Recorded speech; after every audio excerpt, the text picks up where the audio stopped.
الحمد لله الحمد لله رب العالمين الصلاة والسلام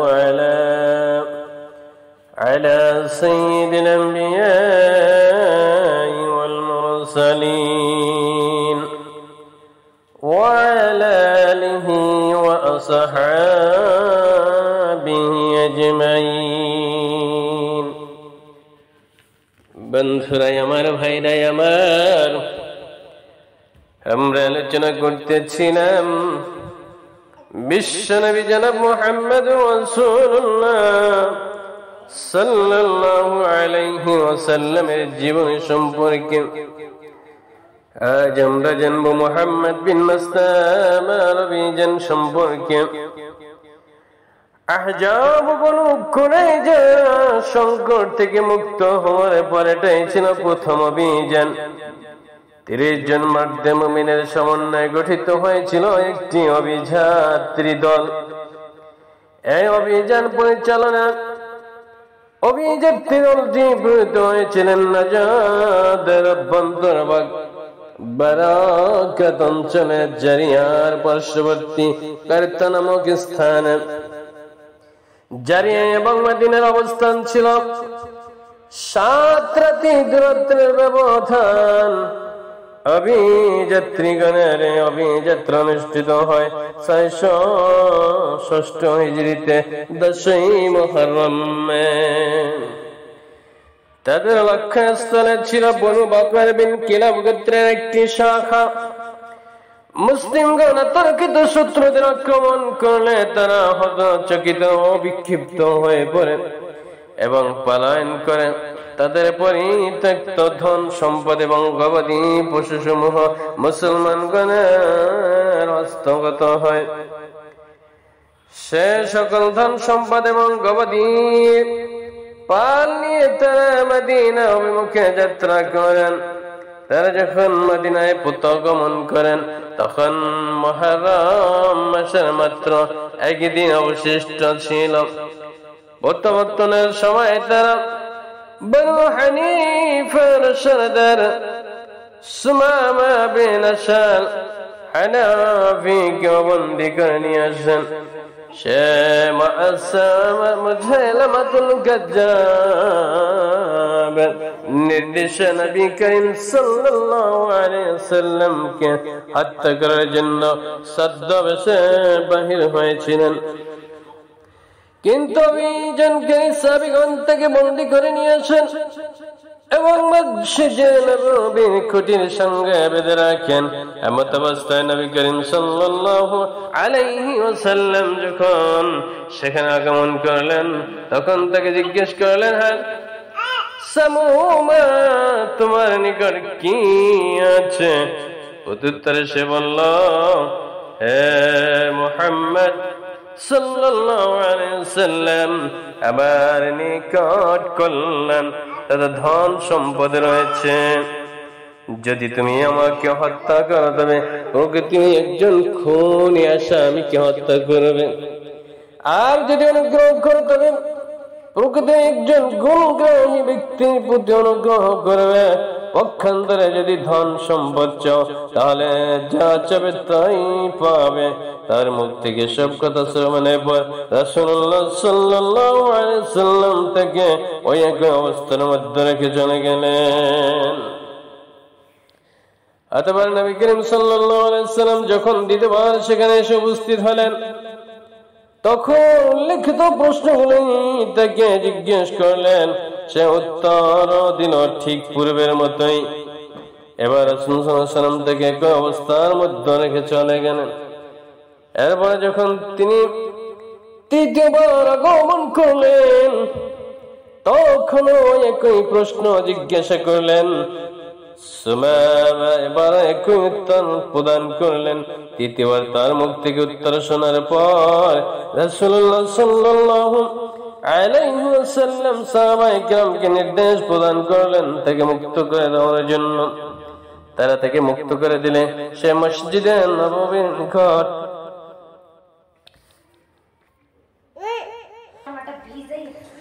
সাহাবায়ে কিরাম তাকে মুক্ত করে দিল। সে মসজিদে নববীর নিকট একটি খেজুর বাগানে গেল। সেখানে গোসল করে পাক সাফ হওয়ার পর রাসূলুল্লাহ সাল্লাল্লাহু আলাইহি ওয়াসাল্লামের নিকট ফিরে এসে ইসলাম গ্রহণ করলো। অতঃপর বলল, আল্লাহর শপথ, পৃথিবীর বুকে কোন মুখমণ্ডল আপনার মুখমণ্ডলের চাইতে অধিক ঘৃণিত ছিল না, কিন্তু এই মুহূর্তে আমার নিকট আপনার মুখমণ্ডলের চাইতে অধিক প্রিয় মুখমণ্ডল আর পৃথিবীতে নেই। সে আরো বলল, আল্লাহর শপথ, ইতিপূর্বে পৃথিবীর বুকে আপনার প্রচারিত দিন ছিল আমার নিকট সবচাইতে ঘৃণিত, কিন্তু মুহূর্তে আপনার দিন আমার নিকট সবচাইতে প্রিয় এবং পবিত্র বলে প্রতীয়মান হচ্ছে। এই অভিযানে প্রণীত অভিযাত্রীগণ আমাকে এমন সময় গ্রেফতার করেছিল যখন আমি উমরা পালনের জন্য মনস্থির করেছিলাম। রাসূল করিম সাল্লাল্লাহু আলাইহি সাল্লাম থেকে উমরা পালনের নির্দেশ এবং শুভ সংবাদ প্রদান করলেন। উমরা পালনের উদ্দেশ্যে যখন সে কুরাইশদের অঞ্চলে পৌঁছল, তখন তারা তাকে বলল, হে সুমামা, তুমিও বেদিন হয়ে গিয়েছো। সুমামা বলল, না, বরং আমি মুহাম্মদ রাসূলুল্লাহ সাল্লাল্লাহু আলাইহি সাল্লামের হাতে বাইআত হয়েছি, মুসলমান হয়েছি।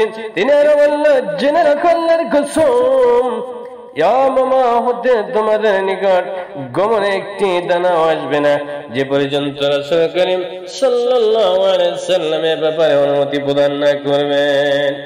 ইয়ামামা মক্কাবাসী গণের শস্য ভূমির মর্যাদা রাখত। সুমামা দেশে ফিরে গিয়ে মক্কাভিমুখী খাদ্যদ্রব্য চালান বন্ধ করে দিলেন। এর ফলে মক্কাবাসীগণ খাদ্য সংকটের জনিত অসুবিধার মধ্যে নিপতিত হন। এ প্রক্ষিতে আত্মীয়তা সূত্র উল্লেখ করে তারা রাসূল সাল্লাল্লাহু আলাইহি সাল্লামের নিকট এ মর্মে পত্র লিখল, যাতে তিনি সুমামাকে খাদ্যদ্রব্য চালান বন্ধ করা থেকে বিরত থাকার জন্য নির্দেশ প্রদান করেন। রাসূলুল্লাহ সাল্লাল্লাহু আলাইহি সাল্লাম সুমামাকে খাদ্যদ্রব্য চালান বন্ধ করা থেকে বিরত থাকার নির্দেশ প্রদান করলেন। বন্ধুরাই আমার, ভাইরাই আমার, মাসনা আমার অভিযান থেকে আমরা জানতে পারলাম আল্লাহর নবী যখন ওই মাসনার প্রতি এমন সদাচরণ করলো, সদাচরণ করার ফলে আল্লাহর নবীর প্রতি তিনি এমন ভাবে আকর্ষিত হলো আর বলল, ইয়া রাসূলুল্লাহ, ইয়া হাবিবাল্লাহ, ইসলাম গ্রহণ করার পূর্বে আপনার যারা ছিল পৃথিবীর মধ্যে সবচেয়ে নিকৃষ্ট, আমার কাছে অপছন্দনীয়, কিন্তু যখন আমি ইসলাম গ্রহণ করলাম তখন আপনার চেহারা আর পৃথিবীর মধ্যে অন্য কারো সমপক্ষ আমার কাছে মর্যাদাবান নয়। বনু লাইলানের যুদ্ধ, বনু লাইলানের গোত্রের লোকজনেরা প্রতারণার মাধ্যমে রাজি নামক স্থানে 10 জন সাহাবা রাদিয়াল্লাহু তাআলা আনহুকে আটক করার পর 8 জনকে হত্যা করেছিল এবং অবশিষ্ট 2 জনকে মক্কার মুশরিকগণের নিকট বিক্রয় করে দিয়েছিল। সেখানে তাদের নির্দয়ভাবে হত্যা করা হয়েছিল, যা আমরা ইতিপূর্বে আলোচনা করেছি। অঞ্চলটি হিজাজের অভ্যন্তরে মক্কা সীমানার নিকটবর্তী স্থানে অবস্থিত ছিল এবং যেহেতু মুসলিমগণের সঙ্গে কুরাইশ ও বেদুইনদের সম্পর্কে একটা কঠিন টান পূরণের অবস্থা বিরাজমান ছিল, সেহেতু রাসূল করিম সাল্লাল্লাহু আলাইহি ওয়াসাল্লাম হিজাজের গভীর অভ্যন্তর ভাগে প্রবেশ করে বড় শত্রুদের নিকট যাওয়াকে সমীচীন মনে করেননি।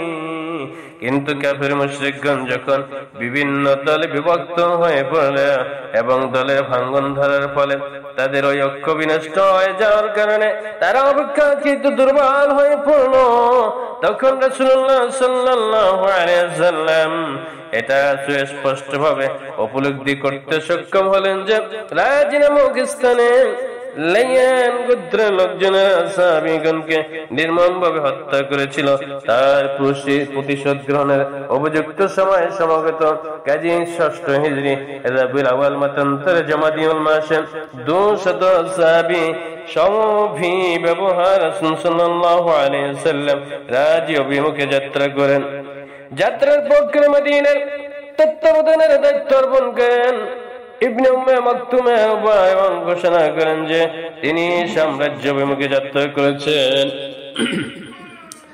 আগ্রাভিযানের এক পর্যায়ে আভিযাত্রী দল সহ তিনি উমাজ এবং উসফানিস্তান দয়ের মধ্যস্থলে অবস্থিত বতনে গররা নামক উপত্যকা উপস্থিত হলেন। এখানে বনু লাইয়ান গোত্রের লোকেরা সাহাবীগণকে হত্যা করেছিল। সেখানে উপস্থিত হয়ে তিনি শহীদ সাহাবাগণের রাদিয়াল্লাহু তাআলা আনহুদের জন্য আল্লাহ তাআলার সমীপে রহমতের প্রার্থনা করলেন। এদিকে বনু লাইয়ান গোত্রের লোকেরা মুসলিম বাহিনীর অগ্রাভিযানকে সংবাদ অবগত হয়ে বর্ষবর্তী পর্বত শীর্ষ অতিক্রম করে পলায়ন করলো। ফলে তাদের কাউকে গ্রেফতার করা সম্ভব হলো না। রাসূল করিম সাল্লাল্লাহু আলাইহি ওয়াসাল্লাম তার বাহিনী সহ বনু লাইয়ান গোত্রের আবাসস্থানে 2 দিন অবস্থান করলেন, কিন্তু এই গোত্রের কোন লোকজন আর খোঁজ খবর তিনি পাননি। দ্বিতীয় দিনের পর তিনি সেখান হতে উসমানের উদ্দেশ্যে রওনা হয়ে যান। সে স্থানে পৌঁছার পর তিনি 10 জন ঘোড়সওয়ারকে গামীদের দিকে প্রেরণ করেন, যাতে কুরাইশগণ নবী করিম সাল্লাল্লাহু আলাইহি ওয়াসাল্লামের অভিযান সম্পর্কে অবগত হন। কিন্তু এ ব্যাপারে তাদের মধ্যে কোনো প্রতিক্রিয়া পরিলক্ষিত হয়নি। এবার মোট 14 রাত মদিনার বাইরে অতিবাহিত করার পর তিনি মদিনায় প্রত্যাবর্তন করেন।